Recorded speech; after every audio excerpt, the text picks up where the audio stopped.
guess the question everyone wants you to answer relates to the tragic passing of Richipiana and Dallasmekaba. Just a tragic week for bodybuilding. Yeah, it was. Like, it's like with Dallas, there's still, we haven't really heard of what it was. We heard the choking and everything else, but I guess until the autopsy comes out, we actually know what happened.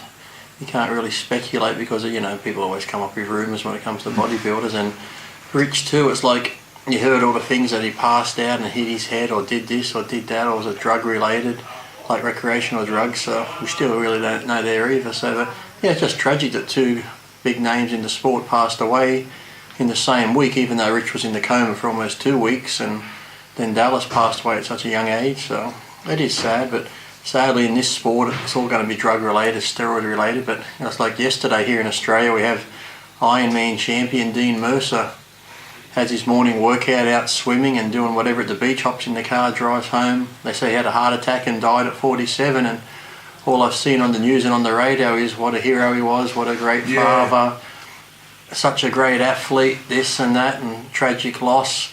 And I'm sure if that was me, all we'd be hearing would be steroids, drug related, and so it's pretty sad how you can have two different types of sports, both people great athletes in each sport.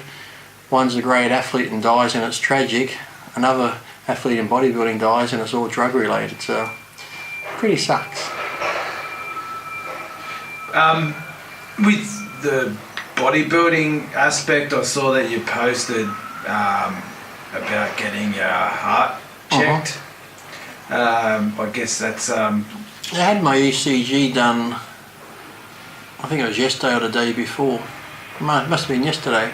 And then I booked in for the stress test on next Thursday, and the stress test I don't really like, just cause normally they put you on the treadmill and wire you up and make you run and make it go faster and the incline starts going up, but then if you're like me and you get shin splints really bad, sometimes I can't get my heart rate up to where it needs to be, so they won't do that test. They just lay me on a table, put the IV in, and they inject you with this stuff, and what it does, it just increases your heart rate. So they'll be talking to you like, how's your day going? You'll be like, yeah, I had a good day, this and that, and as you're talking they start injecting, then so you'd be like, yeah, today I was doing this and I watched TV and then I went to That's the weirdest feeling ever, because you're doing nothing, you're laying dead flat, but it's just like you've done like a bloody 300 metre sprint. Your heart just starts pounding and you can't get your breath, and then once you get to a certain level they bring you back down to normal, and then they'll inject you again and it starts racing again. So it's a weird feeling. So I'll probably start off with the treadmill one and see how far I get before the shins give out. But you used to always get it checked once a year anyway, and then sometimes you can get the ultrasound done too. Like not the echocardio one, but it's some sort of cardiac ultrasound where they just look inside and they measure the walls of your heart and the thickness of the walls and stuff like that, and see how much your heart's enlarged, because any athlete that trains hard has an enlarged heart, so it's always just good to get it checked, and then they can have a reference point for each year later on. So yes, I'm getting it done next week, that one. The ECG I had, like I said, done yesterday, and I guess they didn't say anything, so it must have been okay. My mum said, if there's anything wrong they would have said something to you there, but I said, well, maybe she just doesn't know, because it's one of, Lavity that does blood and ECGs, but she's like, no, they're all trained in knowing what to look for, so if something was wrong they would have called another nurse in and, maybe did the test again, so hopefully it was okay. Well, isn't it a good sign that when you're doing the stress test that you can't get your heart rate up through basic sort of cardio activity? Well, it's hard, because normally if I'm doing treadmill it's really hard for me, like cardio wise, like training wise, if I'm lifting heavy weights like squatting and leg pressing heavy and stuff, I'm sure my heart rate goes a lot higher doing weight training than it does cardio wise, so I can even do like the treadmill and put on a bit of an incline, walk at like maybe 5 kilometres an hour, just a nice steady pace, and make the incline go up and not hang on.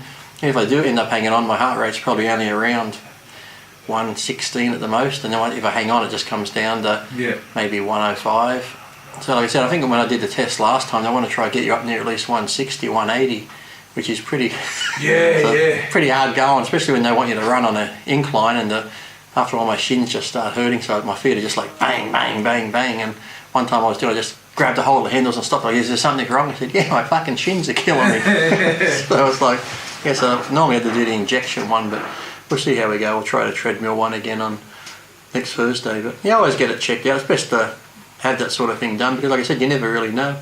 But and I always say too, you get chest pains here and there, but you find most guys that if you do train heavy, you can have a big chest workout, and the next day or day later, you can have tightness of the chest. You can have, pain in the centre of your chest and stuff, but it's just from the workout. So the differentiate between a heart attack and chest pain sometimes, or training pain, you hope you'll notice the difference if it does happen, but sometimes I figure, would we notice the difference? So, yeah. And then sometimes when my arms are big like this, I can just sit there for a while with my arm bent, even driving the car, and my arm will go numb and get pins and needles in my fingers, so then I start thinking, fuck, I'm having a stroke. So I just straighten my arm out, and after a while, I come back, I got feeling again. So yeah, it's hard to tell, but it's best to be safe than sorry, because I know most guys don't get the blood work done, they don't get any type of thing checked out, so it's always good to.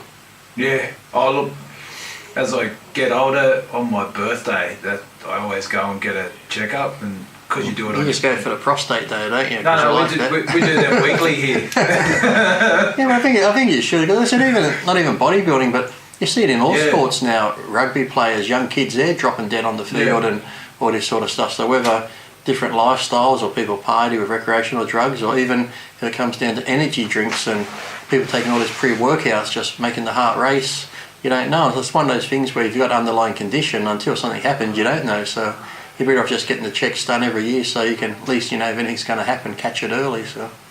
And back to Rich, do you think some of the things he was doing, eating wise and... Well, I remember that time, was it last year or early this year, when he said he wanted to put on that 30 pounds in 30 days or 60 pounds, whatever it was, and I said, I think it's stupid, but if he wants to do it, do it. But I always said, I think what he's doing is stupid, because he's at that stage where he's massive, he's got a big name, and to be in your 40s like that, to do that, I said, doing it could be okay, but I said, but say you do that, what are you going to do? You put on 30 pounds in a short amount of time, and I always said, say if he does irreversible damage that can't be undone, I said, is it really worth it? So, so who knows what can happen when you do that type of thing. Maybe okay when you're younger. I remember when I was young, in my 20s, I'd bulk up to 285 and stuff like that. I felt normal, I felt good, but I wouldn't go back up to 285 now, so you just got to sort of be sensible. So.